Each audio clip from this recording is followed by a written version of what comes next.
नमस्कार, मैं डॉक्टर बिंदु भसीन, सह आचार्य इतिहास विभाग नुंगर महाविद्यालय बीकानेर। आज मैं बीए फर्स्ट ईयर के स्टूडेंट को पेपर फर्स्ट के चक्रवर्ती सम्राट अशोक पर अपना व्याख्यान दूंगी। तो अशोक की गणना न केवल भारत के वरन संपूर्ण विश्व के महान सम्राटों में की जाती है। वास्तव में अशोक का शासनकाल भारतीय इतिहास का स्वर्णिम अध्याय है। Doctor RC. मजूमदार कहते हैं कि प्रत्येक काल और प्रत्येक देश में इस प्रकार के राजा उत्पन्न नहीं होते। अशोक का स्थान अब तक विश्व इतिहास में अद्वितीय है। इसके प्रारंभिक जीवन के बारे में अगर हम जानना चाहें तो पता लगता है कि चंद्रगुप्त मौर्य का पुत्र और यह बिंदुसार का पुत्र था। दीपवंश और महावंश जो ग्रंथ है उससे पता लगता है कि बिंदुसार की 16 रानियां थी, जिनसे 101 पुत्र जो थे वो पैदा हुए थे। महावंश में सुमन को और जबकि दिव्यावदान में सुसीम को बिंदुसार का सबसे बड़ा पुत्र कहा गया है। संभव है कि ये दोनों एक ही व्यक्ति के नाम हों। इन्हें छोड़कर अशोक सभी भाइयों में बड़ा था। प्रांतीय शासक के रूप में बात करें तो बौद्ध ग्रंथ से पता लगता है कि बिंदुसार के समय में अशोक तक्षशिला और अवंती का प्रांतीय शासक रह चुका था। दिव्यावदान से पता लगता है कि इसे तक्षशिला तब भेजा गया था जब वहां की जनता ने अमात्यों के विरुद्ध दमनकारी उनकी नीति से क्षुब्ध होकर विद्रोह कर दिया था। अशोक ने वहां शांति और व्यवस्था स्थापित की और फिर वह तक्षशिला का राज्यपाल भी नियुक्त हुआ था। उत्तराधिकार के लिए युद्ध और राज्यारोहण। 273 ईसा पूर्व में बिंदुसार की मृत्यु के बाद उसके पुत्रों में सिंहासन को लेने के लिए यानी कि सिंहासन पर आसीन होने के लिए युद्ध हुआ। दीपवंश, महावंश, दिव्यावदान, महाबोधिवंश और चीनी ग्रंथ ये बताते हैं कि राज्य सिंहासन के लिए अशोक और उसके भाइयों में युद्ध हुआ था। इस उत्तराधिकार युद्ध की पुष्टि अन्य साक्ष्यों से भी होती है। दीपवंश और महावंश का कथन है कि अशोक का राज्याभिषेक उसके राज्यारोहण के 4 वर्ष बाद हुआ था। इस विलंब का मुख्य कारण उत्तराधिकार का युद्ध ही था। बिंदुसार की मृत्यु के बाद उसका सबसे बड़ा पुत्र जो सुसीम था वो गद्दी पर बैठना चाहता था, परंतु अशोक अपनी योग्यता के बल पर सिंहासन प्राप्त करना चाहता था। प्रधानमंत्री खल्लाटक और मंत्री राधागुप्त जो थे वो अशोक के प्रबल समर्थक थे। अतः दोनों पक्षों में युद्ध हुआ और मंत्रियों की सहायता से अशोक विजयी हुआ। Doctor VA. स्मिथ और डॉक्टर भंडारकर यह स्वीकार नहीं करते हैं कि अशोक ने अपने भाइयों की हत्या की थी या सिंहासन के लिए गृह युद्ध हुआ था, परंतु अधिकांश साक्ष्यों से इस बात की पुष्टि होती है कि बिंदुसार की मृत्यु के बाद उत्तराधिकार के लिए युद्ध अवश्य हुआ था। महावंश और दीपवंश के अनुसार अशोक ने 99 सौतेले भाइयों को मारकर सिंहासन प्राप्त किया था, परंतु 99 भाइयों की हत्या की बात अति रंजित दिखाई देती है। यह माना जा सकता है कि राज्य प्राप्त करने के लिए अशोक को सुसीम आदि 2-4 भाइयों की हत्या करनी पड़ी होगी। तिब्बती इतिहासकार तारानाथ कहते हैं कि केवल 6 भाइयों की हत्या का वो उल्लेख करते हैं। डॉक्टर राजबली पांडे कहते हैं कि यह बौद्ध अनुश्रुति है कि अपने सभी 99 सौतेले भाइयों को मारकर अशोक गद्दी पर बैठा, यह गलत है। अशोक के अभिलेखों से ज्ञात होता है कि उसके राज्य के 13वें वर्ष में भी उसके कई भाई और बहन जीवित थे और उनके प्रति अशोक को बड़ा ही स्नेह था। इतना अवश्य सत्य ज्ञान पड़ता है कि राज्यारोहण के लिए जो युद्ध हुआ उसमें सुसीम और साथी उसके जो थे वो मारे गए। अधिकांश इतिहासकारों की मान्यता है कि अशोक पर 99 भाइयों की हत्या का दोषारोपण करना अनुचित है। अशोक की विजय और राज्य विस्तार की बात करें तो डॉक्टर राजबली पांडे कहते हैं कि अपने शासन के प्रारंभ में अशोक ने भारत के प्राचीन राजा के राजनीतिक आदर्श दिग्विजय को ही अपने सामने रखा और भारत के वे प्रांत जो अभी मौर्य साम्राज्य में सम्मिलित नहीं थे उन पर आक्रमण किया। कश्मीर, कुछ विद्वानों का मत है कि अशोक ने सर्वप्रथम कश्मीर पर विजय प्राप्त की थी। कश्मीर के इतिहासकार कल्हण की जो पुस्तक है रास तरंगिणी, उससे हमें पता लगता है कि अशोक ने राज्यारोहण के बाद कश्मीर की विजय की और वहां धर्माणय विहार में अशोकेश्वर नामक 9 मंदिरों का निर्माण कराया था। उसने ही श्रीनगर नामक नगर की स्थापना की और कश्मीर की घाटी में अनेक स्तूपों और चैत्यों का निर्माण करवाया। परंतु अशोक के जो अभिलेख हैं उससे हमें पता लगता है कि उसने केवल कलिंग विजय करी थी। अतः यह निश्चित रूप से नहीं कहा जा सकता कि कश्मीर विजय का कार्य अशोक द्वारा ही संपादित किया गया था। कलिंग युद्ध कलिंग का प्रदेश जो है वो बंगाल की खाड़ी के तट पर महानदी और गोदावरी नदियों के बीच स्थित था। संभवतः नंदों के विनाश के बाद या बिंदुसार के राज्यपाल में कलिंग जो था वो स्वतंत्र हो गया होगा। मगध राज्य की सीमा पर एक शक्तिशाली कलिंग राज्य का अस्तित्व अशोक के लिए असहाय था। डॉक्टर भंडारकर कहते हैं कि कलिंग उसके साम्राज्य रूपी शरीर में एक कांटा था। राज्य की सुरक्षा, दृढ़ता, एकीकरण के लिए कलिंग को विजय करना बहुत जरूरी था। ऐसा ही उसने किया। अतः अशोक ने अपने राज्याभिषेक के 8वें वर्ष में यानी कि 261 ईसा पूर्व में कलिंग पर आक्रमण किया। अशोक के 13वें शिलालेख से पता लगता है कि युद्ध में 1 लाख व्यक्ति मारे गए, 1.5 लाख व्यक्ति कैद किए गए और उनसे कई गुना भूख और रोगों से मृत्यु को शिकार हो गए। इसे नवीन प्रांत बनाकर एक पृथक प्रांतीय शासक के सुपुर्द कर दिया और तोसाली यानी कि कहीं लिखा गया है तोशाली इसकी राजधानी बनाई। अब इस युद्ध के प्रभाव क्या पड़े? युद्ध घोष के स्थान पर धर्म घोष अशोक ने ग्रहण कर लिया। जन कल्याण की भावना से प्रेरित होकर नवीन अधिकारियों को नियुक्त किया जो जनता का अधिक से अधिक हित कर सके। ये हमें सब जानकारी अशोक के 7वें लेख से मिलती है, क्योंकि जब ये कलिंग युद्ध का इतना भीषण नरसंहार अशोक ने देखा तो उसका जो हृदय है वो बिल्कुल बदल गया और उसने तलवार को सदा के लिए म्यान में रख दिया था। अशोक के धर्म परिवर्तन की बात करें तो सामंत पासादिका नामक बौद्ध ग्रंथ से ज्ञात होता है कि प्रारंभ में अशोक बौद्धेतर संप्रदायों का आदर करता था, परंतु जब उसे अन्य धर्मावलंबियों, निग्रंथों आदि के थोथेपन का अनुभव हुआ तो उसने राज्याभिषेक के 4थे वर्ष में बौद्ध धर्म ग्रहण कर लिया। दीपवंश और महावंश से पता लगता है कि न्यग्रोध नामक भिक्षु ने ही अशोक को बौद्ध धर्म में दीक्षित किया था। अधिकांश विद्वानों के मतानुसार कलिंग युद्ध के बाद अशोक ने बौद्ध धर्म ग्रहण किया। अशोक का धर्म की बात करें तो विल्सन और दीक्षितार कहते हैं कि ब्राह्मण धर्म का अनुयायी था। टॉमस कहते हैं जैन धर्मावलंबी था। डॉक्टर फ्लिट कहते हैं कि अशोक प्रारंभ में बौद्ध नहीं था, परंतु वह अपने अभिषेक के 30वें वर्ष बौद्ध हुआ था। साहित्यिक परंपराओं और अशोक के अभिलेखों से अशोक का बौद्ध धर्मावलंबी होना प्रमाणित होता है। जैसा कि हमें पता लग रहा है कि दीपवंश, महावंश, सामंत पासादिका, दिव्यावदान और सुमंगल कामिनी। दूसरा है राजतरंगिणी। राजतरंगिणी में पता लग रहा है कि अशोक ने जिन यानी कि बुद्ध शासन स्वीकार किया था। तीसरा हम बिंदु ले सकते हैं कि चीनी यात्रियों ने भी उसे बौद्ध धर्मावलंबी बताया है।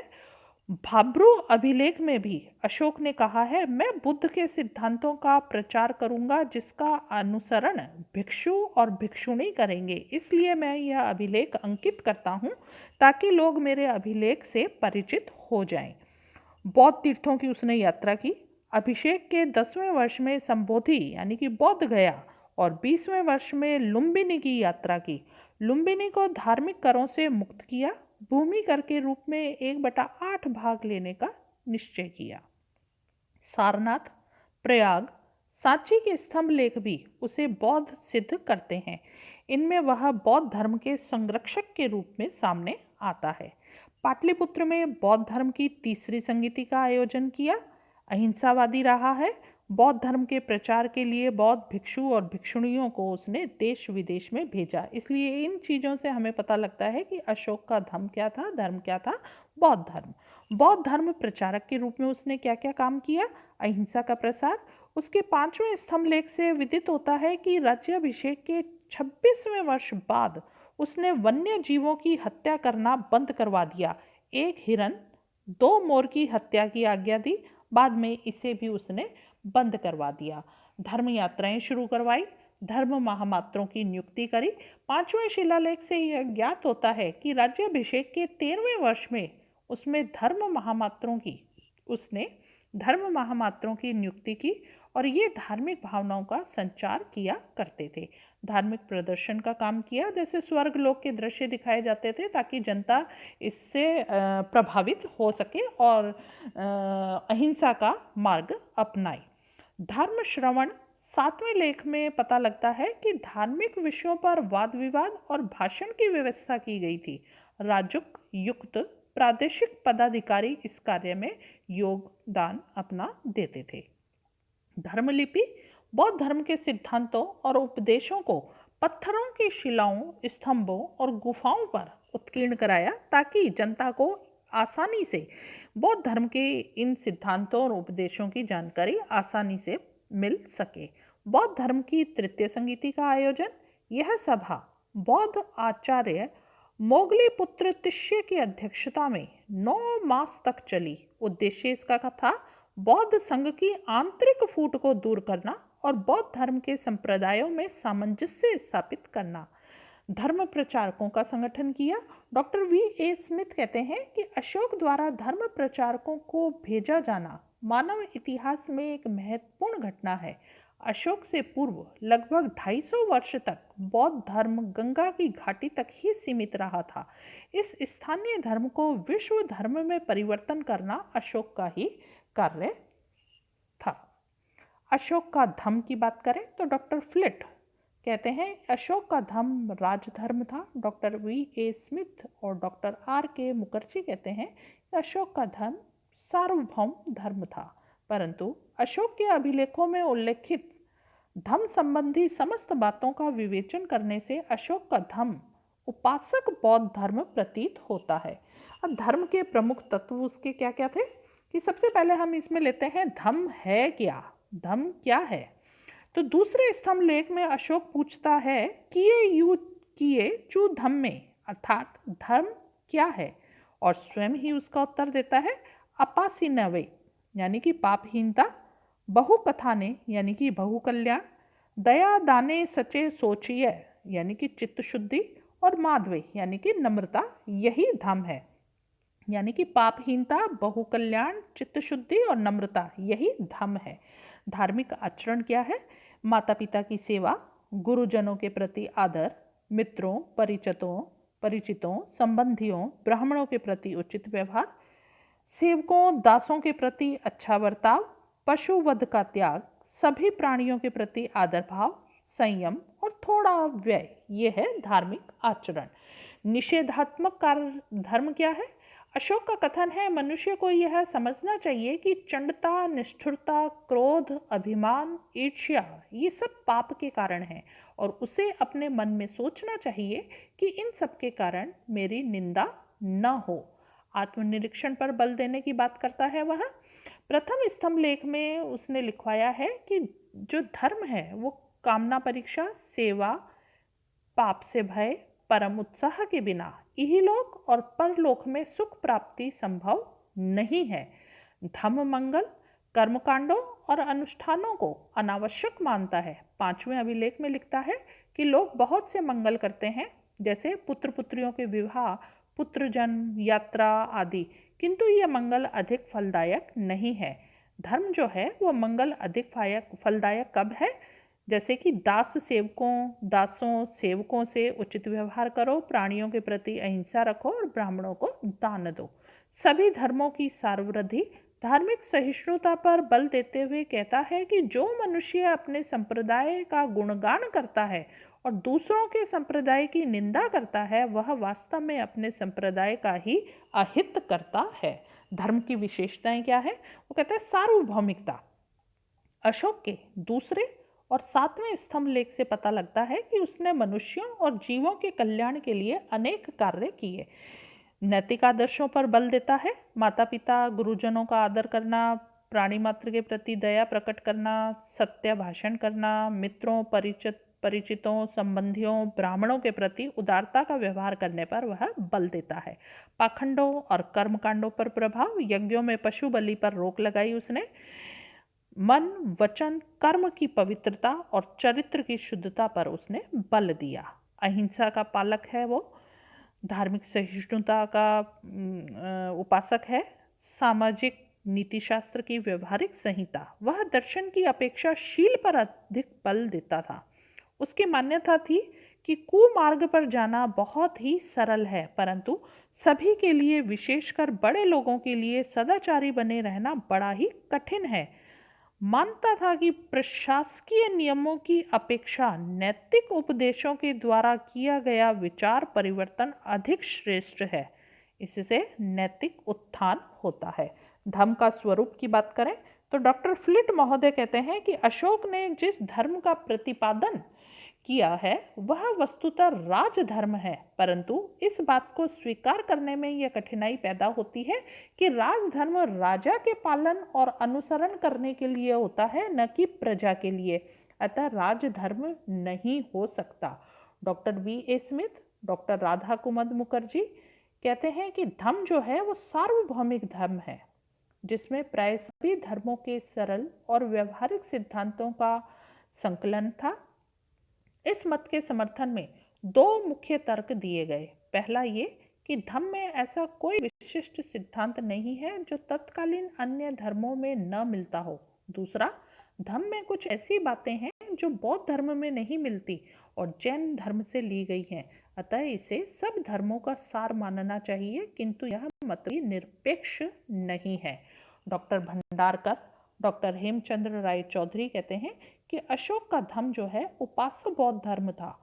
अशोक ने अपने धर्म में बौद्ध धर्म के उन्हीं सिद्धांतों को ग्रहण किया था जो गृहस्थ उपासकों के लिए व्यवहारिक हों। अशोक स्वयं गृहस्थ था, प्रजा भी गृहस्थ थी, अतः उसने उपासक बौद्ध धर्म के प्रचार को ही उपयुक्त समझा। इसमें भिक्षु भिक्षुणियों के कठोर नियमों को छोड़कर शेष सभी नियम थे जो कि गृहस्थ उपासकों के लिए निश्चित किए गए थे।